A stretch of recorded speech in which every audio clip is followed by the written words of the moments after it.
President Trump pushed for school choice, religious freedom, and an end to late-term abortions at his State of the Union speech. His remarks drew praise from Republican lawmakers, but enraged some Democrats. In fact, House Speaker Nancy Pelosi tore up her copy of the speech. White House correspondent Mark Irons reports. Mark? Tracy, President Trump took to Twitter to criticize the House Speaker. He says it was actually, quote, a triumphant evening for our country.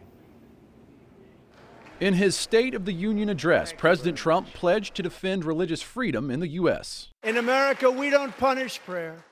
We don't tear down crosses. We don't ban symbols of faith. The president says public schools should allow prayer, and Congress should allow parents to help send their kids to the right school.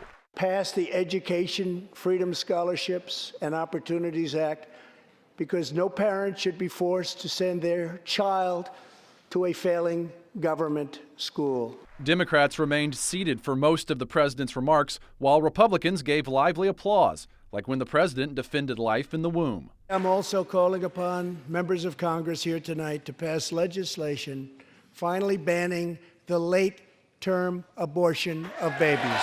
And that moment gave this mother reason to cheer. Her 2-year-old daughter, Ellie, born premature, was one of the president's special guests.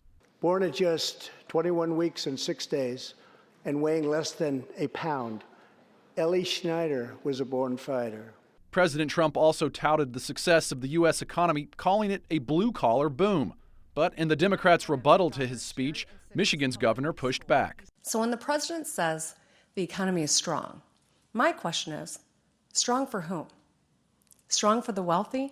And Democrats rejected the president's health care pledge. You know, he said he's protecting people with pre-existing conditions when at the same time he's pursuing a lawsuit that would destroy protections for people with pre-existing conditions. Speaker of the House Nancy Pelosi showed her disdain for the president's words, ripping up her copy of the speech. We heard from lawmakers pleased with the pro-life and faith-based language. I really liked how he talked about pro-life issues and standing up for the unborn and wanting to eliminate late-term abortions. This president is someone who doesn't just talk about pro-life and the value of life, but he backs it up with policies. Here is a president who is actually talking about God in the State of the Union address.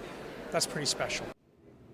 House Speaker Nancy Pelosi says she ripped up the president's speech because it was, quote, a manifesto of mistruths. Now, the U.S. Conference of Catholic Bishops applaud the president's school choice proposals. They say it could give a boost to Catholic schools across the country. Tracy. All right. Thank you, Mark. White House correspondent Mark Irons. Again, thank you, Mark.